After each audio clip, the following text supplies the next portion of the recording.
I can't hear anything. That was loud.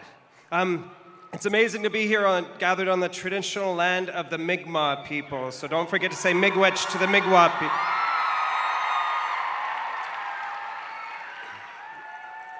Canada is a haunted house.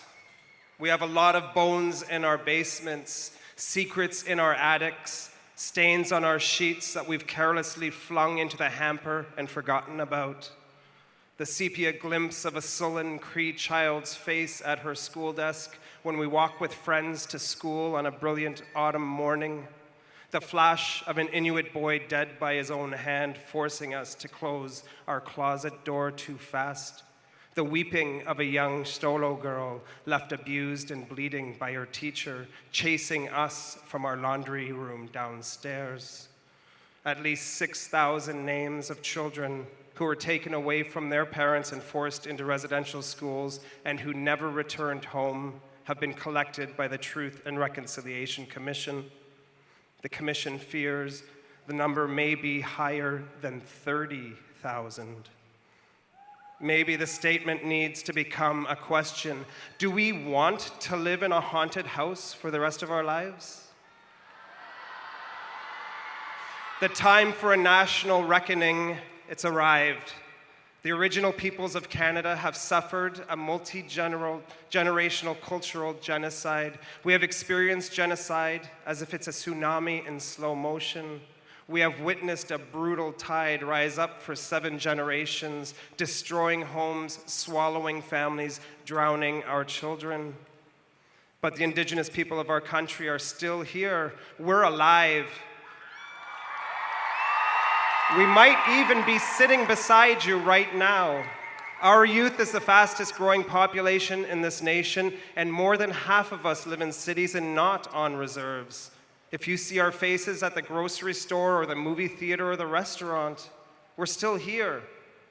And we're nothing if not resilient and successful, and we can be really funny too. This tsunami I speak of, it's reached its high water mark. It's finally receding. It is up to all of those who are brave enough, resourceful enough, kind enough. It is up to the artists, the construction workers, the educators and cops, doctors and cab drivers and lawyers and housewives and fathers-to-be.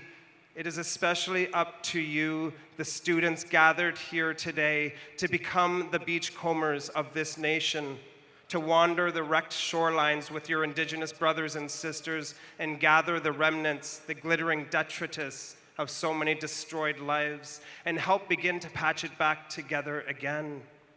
We all know it's not going to be as it once was. We can't go home that way again. Maybe, though, maybe if all of us gathered, take it upon ourselves to learn this troubled part of our shared history, to actually go out and engage with our Indigenous peoples in whatever ways we can, whether this is visiting a local reserve, or learning what treaty is, or finding out the name of the original people on the land where your house sits. It will begin shining light on how we move forward into the future together. This personal education can show all of us not just what was lost, but also what hasn't been lost, what can't be taken away. Perhaps taking it upon ourselves to make that leap to learn for ourselves the true history of Indigenous Canada. This might become an exorcism of sorts. Yes, that is, I think, what it can be. Join me in witnessing this and say out loud that you too refuse to live in a haunted house anymore. Miigwech.